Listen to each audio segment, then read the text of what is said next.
Experience भी काफ़ी लंबा चौड़ा है राजनीति में। क्या लगता है कि ये सरकार 5 साल पूरे करेगी? देखिए, मैं समझता हूँ ये जो सरकार है ये व्यापक जन भावना से बनी हुई सरकार नहीं है। व्यापक जन भावना से बनी हुई सरकार का लोगों में ये होता है भाई सरकार बने, और देश को पता होता है इस प्रदेश में ये सरकार बनी है। ये जन भावना को धोखा देकर वोट चोरी, जंतर मंतर तंत्र से और मैनेजमेंट और इलेक्शन मशीनरी से, ये मैनेजमेंट और मशीनरी के दुरुपयोग से बनी हुई सरकार है, जन भावना से बनी हुई सरकार नहीं है। इसीलिए ये जैसे कहा हमारे वरुण जी ने कि लोगों के, हरियाणा के लोगों के सुख दुख से सरकार का वो सरोकार नहीं है जो होना चाहिए, क्योंकि इनको पता है मैनेजमेंट से बने हुए इनकी सत्ता है। तो इसलिए सरकार के जो परफॉर्मेंस है वो बेहद निराशाजनक है।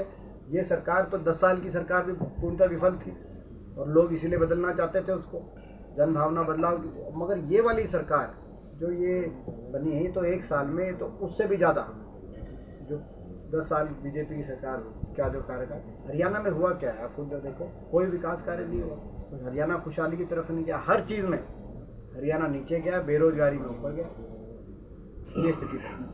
कार्यकाल मतलब कर ही लेंगे, वो तो समय बताएगा इसमें। अच्छा, दूसरा एक इसी से जुड़ा सवाल है। एक नेशनल लेवल पे इशू चल रहा है जो राहुल गांधी ने शुरू किया है कि धांधली हुई है, तो हरियाणा में क्या लगता है कितनी सीटों पे ऐसा हुआ होगा, और क्या कोई ऐसा जैसे मधेपुरा में किया है तो हरियाणा में भी क्या कुछ ऐसा? देखिए, हरियाणा के अंदर भी व्यापक स्तर पर ये इलेक्शन कमीशन के माध्यम से भारतीय जनता पार्टी ने गड़बड़ी कराने का कार्य किया है, और इसका हम अध्ययन करा रहे हैं। जल्दी ही सारे तथ्य आपके सामने रखेंगे।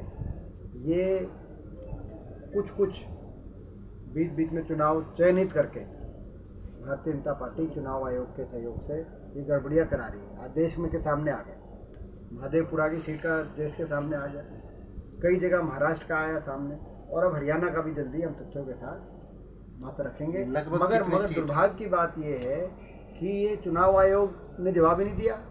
जो बात रखी थी कि महादेवपुरा में इतनी नकली वोट हैं कैसे बनी, और वो कौन उन वोटों को डाल के आया है, ये प्रश्न थे, उसका जवाब ही नहीं दिया। वो इलेक्शन कमीशन कह रहे हैं कि भाई हम कैमरा सीसीटीवी नहीं देंगे कि महिलाओं को उस पर आपत्ति होगी। महिला तो वोट डालने जा रही हैं, उनके तो मतलब कोई वहाँ पे तो टीवी वाले खड़े होते हैं, मीडिया वाले खड़े होते हैं, सारे तो वोट डालने जा रही है महिलाएं।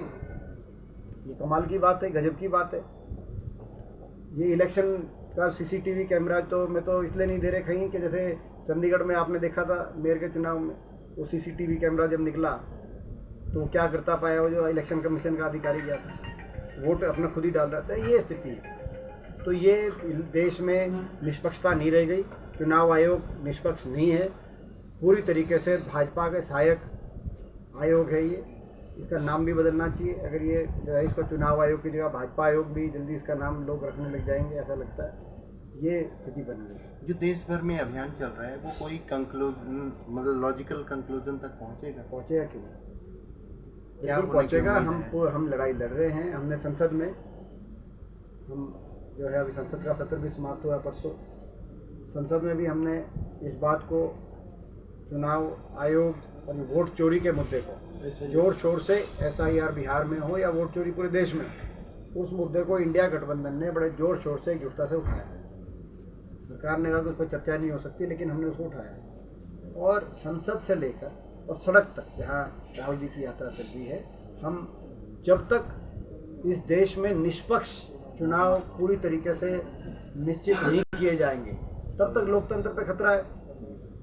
सत्ता में काबिज होने के बाद जिस तरह का साम दाम दंड भेद का खेल, सारी एजेंसियां इनके कंट्रोल में, सारा पैसा इनके कंट्रोल में, चुनाव कराने वाली जो एजेंसियां इनके कंट्रोल में, और किस तरीके से ये उसका दुरुपयोग करके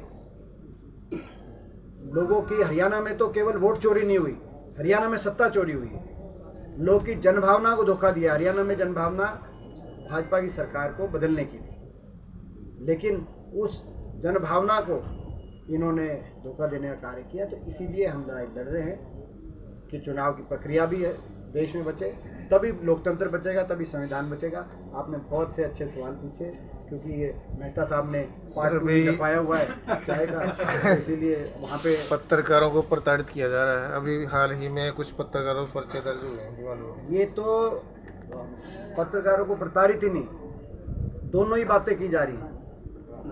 इन्होंने ही, आपने देखा होगा कि भाई पत्रकारों को बुला के यूट्यूबर वूट्यूबर को पैसे वैसे से कि भाई ये पैसा ये लो, कोई नहीं लेता तो फिर वो जेल में जाओ,